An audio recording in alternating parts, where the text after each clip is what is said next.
News 18 Q18 വേണ്ടി ഒരു പ്രത്യേക അഭിമുഖം അനുവദിച്ചിരുന്നു നടിയും അമ്മ പ്രസിഡന്റുമായ ശ്വേത മേനോൻ. അനേകം വിഷയങ്ങളിൽ ശ്വേത മേനോൻ പ്രതികരിക്കുകയുണ്ടായി. അതിലെ ചില പ്രസക്ത ഭാഗങ്ങളിലേക്കാണ് നമ്മൾ കടക്കാൻ പോകുന്നത്.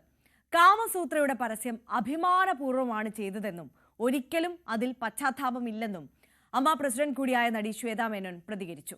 കള്ളപ്പരാതിയുമായി നടക്കുന്നവർക്ക് ആ പരസ്യം സമൂഹത്തിനോട് പറയുന്നത് എന്താണെന്ന് വ്യക്തമാകാതെയല്ല. പരസ്യത്തിന്റെ ബൈബിൾ എന്ന് ലോകം വിളിക്കുന്ന ബ്ലാക്ക് ബുക്കിൽ ഇടം പിടിച്ചതാണ് കാമസൂത്രയുടെ ആ പരസ്യമെന്നും ശ്വേത Q18 പറഞ്ഞു.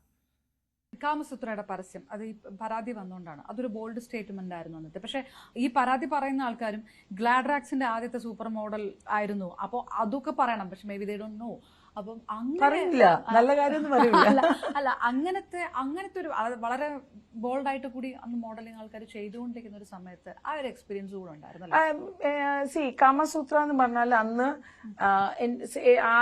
ഏറ്റവും ആദ്യത്തെ മോഡലാണ് അന്നു അഗർവാൾ, യുനോ, അവരായിരുന്നു. അത് കഴിഞ്ഞിട്ട് എനിക്ക് തോന്നുന്നു I M the second model. അപ്പൊ എല്ലാ മോഡൽ 2 വർഷം ഉണ്ടാവും. കാമസൂത്ര മോഡൽ എന്ന് പറഞ്ഞാൽ നമ്മളുടെ അഡ്വർടൈസ്മെന്റ് ബൈബിൾ എന്ന് പറഞ്ഞ ബ്ലാക്ക് ബുക്ക് ഉണ്ട്, വേൾഡ് ബ്ലാക്ക് ബുക്ക്.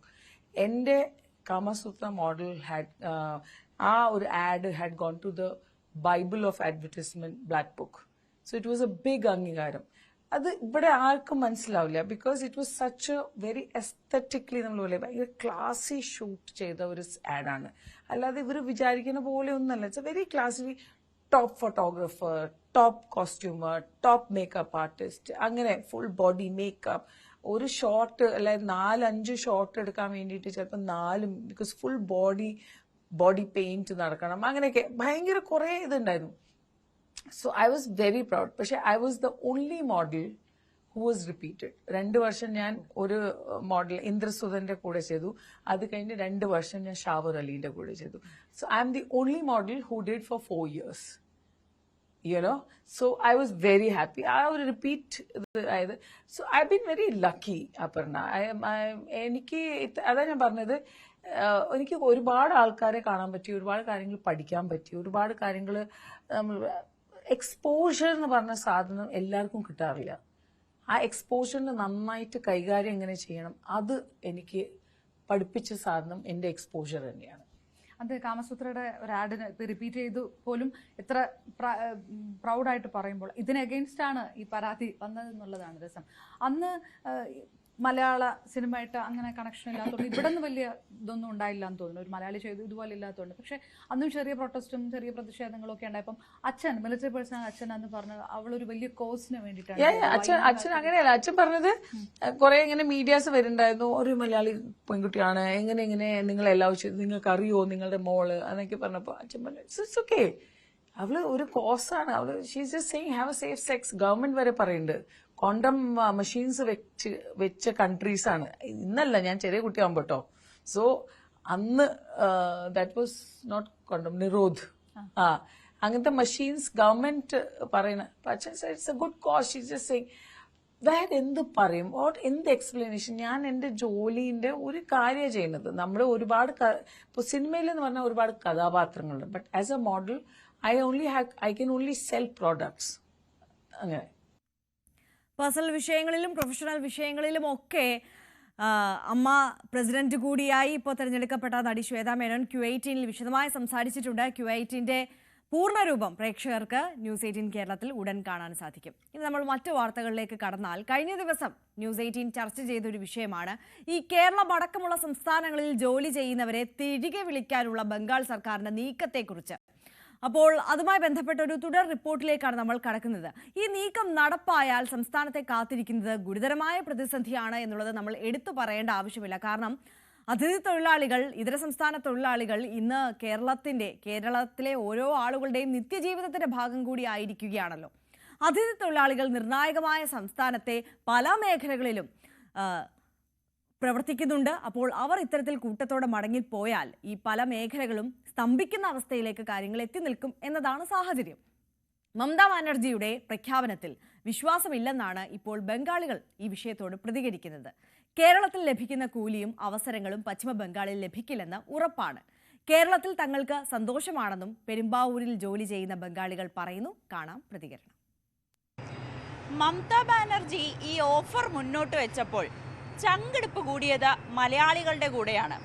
കാരണം മലയാളികൾക്കറിയാം, ഇന്ന് നമ്മുടെ നിത്യജീവിതത്തിൽ ഒരുപാട് ജോലികൾ ചെയ്യുന്ന, പ്രത്യേകിച്ച് കൺസ്ട്രക്ഷൻ മേഖലയിലായിക്കോട്ടെ, സ്വർണ്ണ മേഖലയിലായിക്കോട്ടെ, പ്ലൈവുഡ് ഫാക്ടറികളിലായിക്കോട്ടെ, ഇതിലെല്ലാം തന്നെ അന്യസംസ്ഥാന തൊഴിലാളികൾ പ്രധാനപ്പെട്ട ഒരു ഭാഗമായി മാറിയിരിക്കുകയാണ്. പ്രത്യേകിച്ച് നമ്മൾ ഏത് സംസ്ഥാനങ്ങളിൽ നിന്നായിക്കോട്ടെ, നമ്മൾ ഇവരെ പൊതുവെ വിളിക്കുന്നത് ബംഗാളികൾ എന്ന് തന്നെയാണ്. എന്തായാലും മമതാ ബാനർജി മാസം 5000 രൂപ നൽകാമെന്ന ഓഫർ മുന്നോട്ട് വെച്ചുകൊണ്ട് ഇവരെ തിരികെ വിളിക്കുമ്പോൾ അവർ പോകുമോ ഇല്ലയോ എന്നാണ് ന്യൂസ് 18 ഒന്ന് പരിശോധിക്കുന്നത്. നമ്മളോടൊപ്പം ഒരുപാട് അന്യസംസ്ഥാന തൊഴിലാളികളുണ്ട്, പശ്ചിമ ബംഗാളിൽ നിന്ന് എത്തുന്നവരുണ്ട്. നമുക്ക് അവരോട് തന്നെ ചോദിക്കാം. ഭയ്യ, 5000 രൂപയാണ് മമതാ ബാനർജി നിങ്ങൾക്ക് ഓഫർ തന്നിരിക്കുന്നത്. നിങ്ങൾ അങ്ങോട്ട് ചെല്ലുക, ഒപ്പം അവിടെ ജോലിയും ഒക്കെ ഉണ്ടെന്ന്. പോകുമോ കേരളം വിട്ട്? നമുക്ക് പോവില്ല. നമുക്ക് ഇവിടുത്തെ ജോലിയുണ്ട്. അവിടെ എന്തെല്ലോ അവിടെ പോയി കഴിഞ്ഞാൽ ജോലി ഉണ്ടാവില്ല. എന്തെല്ലോ വെറുതെ അവർ പറയുന്നുള്ളൂ. നമ്മുടെ ഇവിടെ തന്നെ നിൽക്കാം, പോകുന്നില്ല. ഇപ്പോൾ പോവില്ല. ബോർഡ് സമയത്ത് മാത്രം പോവും, ബോർഡ് അടിക്കാൻ. ലീവിന് വേണ്ടി മാത്രം പോകും. അതെ അതെ, അല്ലെങ്കിൽ അങ്ങനെ നമുക്ക് പോകുന്നില്ല. ഈ മമതാ ബാനർജി ഇപ്പൊ മുന്നോട്ട് വെച്ച ഓഫർ, അത് നിങ്ങൾക്ക് വിശ്വാസമില്ല? വിശ്വാസമില്ല. അത് ശരിക്കും എല്ലാവർക്കും അത് കിട്ടൂല. അത് ഈ സർക്കാരിൻ്റെ ആൾക്കാർ കുറച്ചാളൊക്കെ മാത്രമേ കിട്ടും. അവർ വെറുതെ പണിക്കാരെ വിളിക്കണ്ടേ? അവരെ വെറുതെ പോയിട്ട് നമുക്ക് ഒരു ഇത് കിട്ടൂലല്ലോ. പിന്നെ അവിടെ വേറെ എന്തെങ്കിലും ജോലി അവിടെ കിട്ടൂല നമുക്ക്. കേരളത്തിൽ വന്നിട്ട് എത്രയായി? ഞാൻ പറഞ്ഞത് ഒരു 18 കൊല്ലമായത്. എങ്ങനെയുണ്ട് കേരളം? ഒരു കുഴപ്പമൊന്നുമില്ല. നമുക്ക് നല്ല ജോലി കിട്ടുന്നുണ്ട്, പൈസയൊക്കെ കിട്ടുന്നുണ്ട്. ആ പൈസ തന്നെ നമുക്ക് വീട്ടിൽ അയക്കുന്നുണ്ട്. അങ്ങനെ നമുക്ക് ഇപ്പോൾ ജീവിക്കണേ. ഫാമിലി ഇവിടെ ഉണ്ട്. എൻ്റെ ഫാമിലി ഇവിടെ ഉണ്ട്. കേരളം ഇഷ്ടപ്പെട്ടു. നമുക്ക് ഇവിടെ ഓരോ ബുദ്ധിമുട്ടോ ഒന്നുമില്ല ഇവിടെ ജീവിക്കാൻ. അവിടെ ജോലി ചെയ്ത് കിട്ടുന്നതിനെക്കാട്ടിയും പൈസ ഇവിടെ കിട്ടും, ഡബിൾ കിട്ടാണ്ട് ഇവിടെ തന്നെ. പിന്നെ ഇവിടെ ജീവിക്കാൻ നല്ലതൊക്കെ ആൾക്കാർക്ക്, ഇവിടുത്തെ ആൾക്കാരൊക്കെ നല്ലത്. അവിടെ കുറേ കാര്യങ്ങളുണ്ട്. അവിടെ ജീവിക്കാൻ നല്ല അവർ കഷ്ടപ്പെട്ടാണ് അവിടെ തന്നെ. അവിടെ ജീവിക്കാൻ ബുദ്ധിമുട്ടാണ്. ബുദ്ധിമുട്ടാണ്. അവിടെ പോയില്ല. हम लोग उधर जाएगा नहीं, इधर रुकेगा. इधर पैसा ज़्यादा है, उधर जाके क्या करेगा?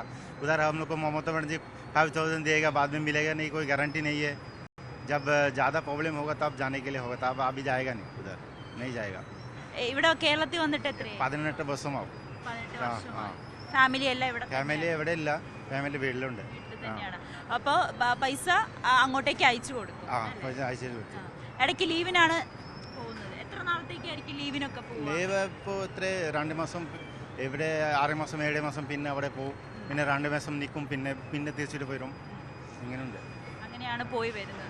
അപ്പോൾ എന്തായാലും ഇവർ പറയുന്നത് ഞങ്ങൾ കേരളം വിട്ടു പോകില്ല, കാരണം കേരളത്തിൽ ജീവിക്കാൻ വളരെ സൗകര്യമുണ്ട്. അവിടെ കിട്ടുന്നതിനേക്കാളും തുക, ശമ്പളം അവർക്ക് ഇവിടെ കിട്ടും. അതിനൊക്കെ അപ്പുറത്തേക്ക് മമതാ ബാനർജിയുടെ ഈ ഒരു വാഗ്ദാനത്തിൽ ഇവർക്ക് പ്രതീക്ഷയില്ല. ഇത് ഇവിടുത്തെ ജോലി കളഞ്ഞ് അങ്ങോട്ടേക്ക് പോയി കഴിഞ്ഞാൽ കിട്ടത്തില്ല എന്ന് തന്നെയാണ് ഇവരൊക്കെ പറയുന്നത്. തിരിച്ച് കേരളം വിട്ടു പോകും.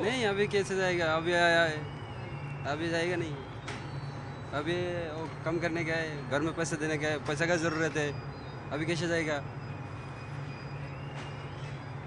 अभी जाएगा नहीं. हम लोग इधर काम करते हैं, इधर काम करेगा. अभी जाएगा नहीं. वो इलेक्शन का टाइम में जाएगा, अभी जाएगा नहीं. वो अभी जाएगा. ममता बैनर्जी वो ऑफर नहीं चाहिए. वो ऑफर नहीं चाहिए. इधर काम करता है, इधर काम करेगा. वो ऑफर नहीं चाहिए हम लोग को. वो 1-2 महीने के लिए देगा, बाद में देगा नहीं. उसके बाद क्या होगा? हम जाएगा नहीं. अभी बस इतने. अभी जाएगा नहीं, उधर में काम करेगा. पैसे का ज़्यादा ज़रूरत है ना, इसीलिए. उधर बंद होगा तो प्रॉब्लम नहीं, उधर बैठ के कहेगा, बाद में जाएगा. उधर जाएगा नहीं, उधर में ही थकेगा. हम गरीब आदमी किधर जाएगा? काम करेगा तो खाना मिलेगा, नहीं तो मिलेगा नहीं. क्या करेगा? पूरा एक ही बात है. हम भी जाएंगे नहीं, इधर ही रुकेगा. इधर ही अच्छा है. हमारा मालिक अच्छा है ना, क्या प्रॉब्लम नहीं है. रूम में बैठेगा तो मालिक राशन देगा, कोई प्रॉब्लम नहीं है. जाएगा नहीं, उधर में ही थकेगा. उधर मेरा 15 साल हो गया और 2 साल बाद में घर जाएगा. अभी जाएगा नहीं, उधर ही थकेगा. ഇവിടെ കാം ഒക്കെ ഹാപ്പി ആണ്. काम सुपर, काम सुपर. ഓണർ മുതലാളി ओनर अच्छा है. हाँ अच्छा है. वो कंपनी में अभी 2 हफ्ता इधर काम चलता नहीं बराबर. वो ज़्यादा प्रॉब्लम इधर होता है। और वो मुख्यमंत्री दीदी बोलता है 1 महीना के लिए 5,000 दे देगा पैसा। वो 5,000 में घर में पैसा भेजेगा, ना खाना खाएगा ना क्या करेगा। इधर कंपनी में काम चलता नहीं बराबर। और वो उधर बोलता है मुख्यमंत्री 1 महीना में 5,000 देगा पूरा आदमी बंगाल में। वो बोलते है वापस आओ 5,000 करके देगा। वो दीदी बोलता है 5,000 देगा तो घर में बीवी बच्चा का क्या देगा। वो दीदी बार बार बोलता है आदमी लोग बंगाल का आदमी पूरा लोग गाँव आओ 5,000 करके महीना में देगा। और इधर चलता नहीं काम, ज़्यादा मुश्किल है मैं लोग का है। कंपनी में काम चलेगा तो ज़्यादा मुश्किल होता है मैं लोग का है। तो एक ही बात है, नहीं जाएगा नहीं।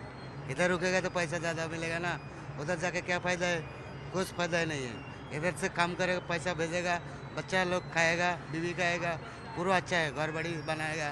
वो 5,000 रुपये में महीना में खाना खाएगा ना घर बड़ी करेगा, यही बात है। കേരളത്തിലെത്തിയിട്ട് എത്ര വർഷം? ആ 25 വർഷമാവും. 25 5 വർഷം 25 ഇയേഴ്സ്. 25 ഫാമിലി ഫാമിലി ഉണ്ട്. ഫാമിലി ഇधर नहीं, फैमिली गाँव में. അവിടെയുണ്ട്. വെക്കേഷൻ അങ്ങോട്ട് പോകും, ലീവില് അങ്ങോട്ട് പോകും. ആ എന്നാലും ഒരു 4 വർഷം 3 വർഷം പിന്നെ അത് നാട്ടിൽ പോകും. നാട്ടിൽ പോകും. അവിടെയാണ് അതിനേക്കാളും നല്ലത് കേരളമാണ്. ആ ഒരു മാസം വീട്ടിൽ നിൽക്കത്തെ തിരിച്ചു വരും. എങ്ങനെ പറഞ്ഞിട്ട് ഫാമിലി ഇവിടെ കൊണ്ടുവരാറുണ്ടോ? വെക്കേഷന് ഇവിടേക്ക് വന്നിട്ടുണ്ടോ? കേരളം കണ്ടിട്ടുണ്ടോ? അല്ലല്ല അവര് വന്നിട്ടില്ല. ഇല്ലല്ല. കൊണ്ടുവരുമോ? ആ വന്നില്ല, അവിടെ മതി, വീട്ടിലെ അത് ചെയ്തത് മതി. അപ്പോൾ അതാണ് ഇവർ പറയുന്നത്. കേരളത്തിൽ തന്നെയായിരിക്കും അവർ ജോലി ചെയ്യുക. ഇനി അങ്ങോട്ടേക്ക് തിരിച്ചു പോകില്ല. വെക്കേഷന് പോവുക, തിരിച്ചു വരിക എന്നതിനപ്പുറത്തേക്ക് അങ്ങോട്ടേക്ക് പോവില്ല. കാരണം അവരുടെ ജീവിത നിലവാരം, അവർക്ക് ലഭിക്കുന്ന പൈസ, കുട്ടികളുടെ വിദ്യാഭ്യാസം, മറ്റ് ചിലവുകളെല്ലാം തന്നെ നടന്നു പോകണമെങ്കിൽ അത് കേരളത്തിൽ തന്നെ ജോലി ചെയ്യണമെന്നാണ്. ഇത് കേൾക്കുന്ന മലയാളികൾക്ക്, ഒരു വിഭാഗം ആളുകൾക്ക് വലിയ ആശ്വാസം തന്നെയാണ് ഇവരുടെ വാക്കുകളും. ക്യാമറാമാൻ മനോജിനോടൊപ്പം നവമി ദിനേശ്, ന്യൂസ് 18 കൊച്ചി.